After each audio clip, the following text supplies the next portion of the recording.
إن الحمد لله نحمده ونستعينه ونستغفره ونستهديه ونعوذ بالله من شرور أنفسنا ومن سيئات أعمالنا من يهد الله فهو المهتد ومن يضلل فلن تجد له وليا مرشدا أشهد أن لا إله إلا الله وحده لا شريك له وأشهد أن محمدا عبده ورسوله أدى الأمانة ونصح الأمة وجاهد في الله حتى أتاه اليقين صلوات الله وسلامه عليه وعلى آله وصحبه ومن تبعهم بإحسان إلى يوم الدين أما بعد فيا عباد الله أوصيكم ونفسي بتقوى الله فقد أمر الله سبحانه وتعالى في كتابه العزيز يا أيها الذين آمنوا اتقوا الله حق تقاته ولا تموتن إلا وأنتم مسلمون. Tunay ng papuri ay para kay Allah subhanahu wa ta'ala. Sa Kanya tayo nagpupuri, nagpapasalamat, humihingi ng tulong. Sa Kanya tayo humihingi ng tawad sa ating mga kasalanan at sa Kanya tayo humihingi ng gabay. Nagpapakupkup tayo kay Allah subhanahu wa ta'ala laban sa kasamaan ng ating mga sarili at masamang dulot ng ating mga gawa. Sino mang kanyang gabayan ay ito ang tunay na nagabayan. At sino mang kanyang iligaw ay wala kayong matatagpuan na sino man na magiging kakampi nito upang ito ay magabayan. Ako'y sumasaksi na walang Diyos na marapat sambahin, liban kay Allah ang nag-iisa at walang katambal. Si Propeta Muhammad sallallahu alaihi wasallam ay kanyang alipin at sugo. Si Propeta Muhammad sallallahu alaihi wasallam na tumapad sa kanyang tungkulin, nangaral sa kanyang umma at nakibaka sa landas ni Allah hanggang sa kanyang kamatayan. Ang pagpapala at biyaya ni Allah ay sumakanya, sa kanyang pamilya, mga kasamahan at tagasunod hanggang sa araw ng paghuhukom. Mga kapatid sa pananampalatayang Islam, kabilang sa mga kapuri-puri ng mga katangian nino man, Musliman o hindi Muslim, ay ang pagtitiis. Pagtitiis, lalong-lalo na para sa ating mga mananampalataya, pagtitiis alang-alang kay Allah subhanahu wa ta'ala. Dahil maaaring mayroong tao na nagtitiis sa isang pighati o kamalian ng hindi alang-alang kay Allah. At maaari naman siya ay nagtitiis din sa paggawa ng kasalanan o kasamaan.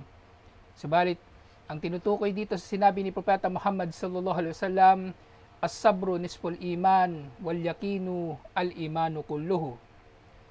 Ang tinutukoy niya dito na ang pagtitiis ay kalahati ng pananampalataya at ang katiyakan ay ang kabuuan ng pananampalataya.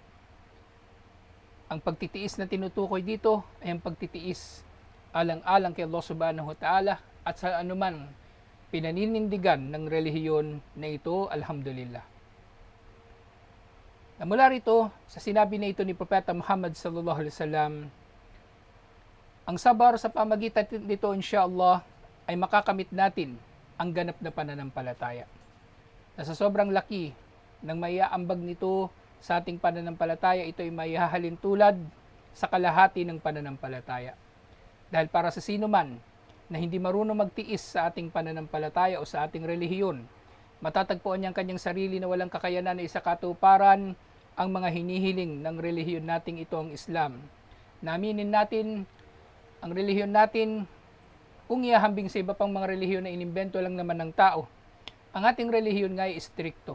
Ang ating relihiyon nga ay merong mga isinabatas na magiging mahirap para sa sino man na matupad liban na lamang sa gabayan ni Allah.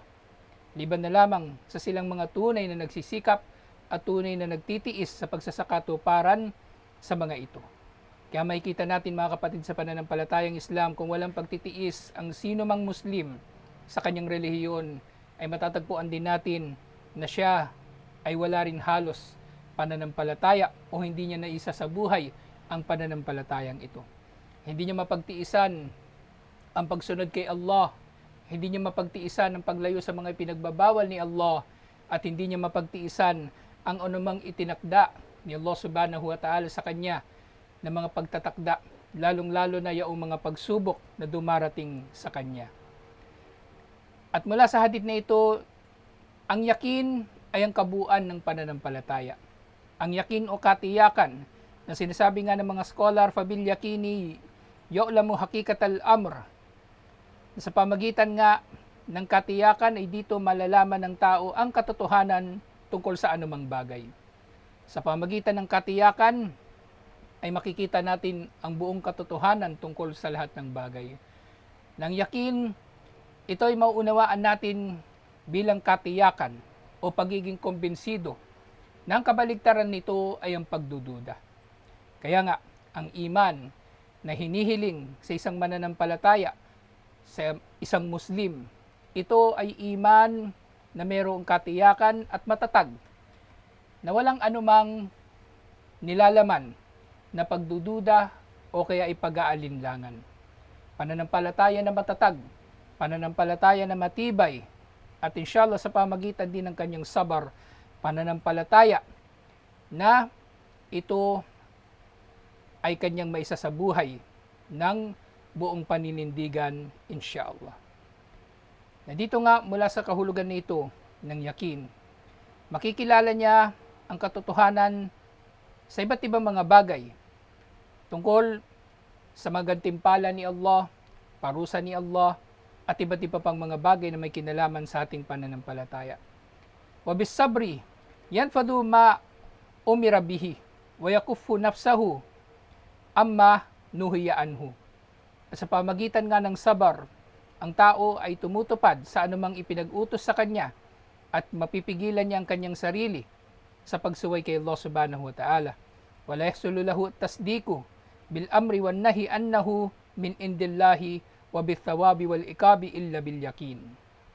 Ng tao ay hindi niya makakamit ang anumang uri ng pagpapatotoo sa anumang pag-uutos o ipagbabawal, na ibig sabihin hindi niya ito tunay na may isa sa katuparan. Ang mga pinag-uutos ay hindi niya tunay na may isa sa katuparan, at ang mga pinagbabawal ay hindi niya tunay na may iwasan, liban na lamang sa pamagitan nga ng yakin. Sa katiyakan ng mga ito ay nagtataglay o dito nakasalalay ang anumang matatanggap niya na gantimpala at parusa ni Allah subhanahu wa ta'ala.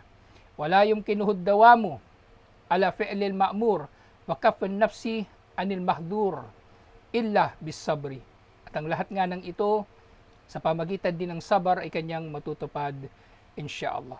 Na dahil nga dito, fasara as-sabru nisful iman. Na dahil dito, ang sabar o ang pagtitiis ay kalahati ng pananampalataya. Wa nisfu thani asyukru bi fi'li ma amara bihi wa bitarki ma nuhiya anhu. At kung tinutukoy naman dito na kalahati ng iman ay ang sabar, ipiniliwanag naman ni Abdullah bin Mas'ud radhiyallahu anhu na ang kalahati na natitira naman, kung ang kalahati ay sabar, ang kalahati naman nito ay ang pagpapasalamat kay Allah subhanahu wa ta'ala. Sa kanyang sinabi na may kinalaman din sa hadith na ito, al-imanu nisfan, nisfun sabrun wa nisfun syukrun. Kalahati ng nilalaman nito ay ang pagtitiis at kalahati ng nilalaman nito ay ang pagpapasalamat. Walihada, jama Allah subhanahu bayna sabri wa syukri fi qawlihi, na dahil dito ay parehong binanggit ni Allah subhanahu wa ta'ala sa kanyang sinabi ang pagtitiis at pagpapasalamat sa sinabi niya, inna fi dhalika laayatin likulli sabbarin syakur. Na tunay na naririto ang mga tanda para sa sinuman na matiisin at mapagpasalamat kay Allah subhanahu wa ta'ala. Nang katotohanan na ito, ng pananampalataya natin insyaallah, ay binubuo at mapatatatag nga sa pamagitan ng pagtitiis at pagpapasalamat ang isang pang hadith na sinabi ni Propeta Muhammad sallallahu alaihi wasallam, ajaban li amril mu'min, inna amrahu kullahu lahu khairun. Kakaiba ang kalagayan ng mananampalataya dahil lahat ng bagay para sa kanya ay mabuti. Walaysa dhalika li ahadin illa lil mu'min. At hindi ito nangyayari sa sino man liban na lamang sa mananampalataya. In asabat husarra syakar, kapag dinatnan siya ng kabutihan ay nagpapasalamat siya, fakana khairallah, at ito ay mabuti para sa kanya. Wa in asabat hudarra sabar, fakana khairallah. At kung darating naman sa kanyang pagsubok, siya naman ay nagtitiis at ito ay mabuti rin para sa kanya.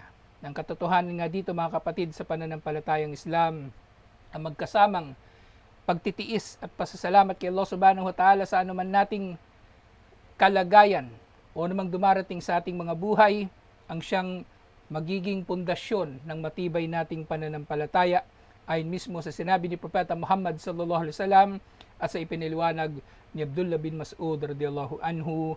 Alhamdulillah. Aqulu qawli hada wa astaghfirullah li wa lakum wa lisairil muslimin min kulli dhanbin fastaghfiru innahu huwal ghafurur rahim.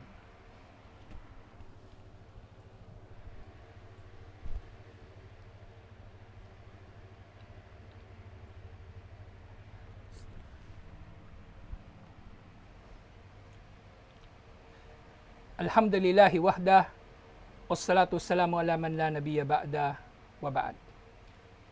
Mga kapatid sa pananampalatayang Islam, nalalaman natin na mayroong iba't ibang uri nga ng pagtitiis. At sinasabi ng pagtitiis ay mayroong tatlong uri. Una, sabru ala ta'atillah. Ito ang pagtitiis sa pagsunod kay Allah subhanahu wa ta'ala. Pangalawa, sabrun an ma'asiyatillah. Ito ang pagtitiis sa pag-iwas natin sa anumang ipinagbawal ni Allah subhanahu wa ta'ala. At ang ikatlo naman, as-sabru ala qada'illahi wa qadrihi.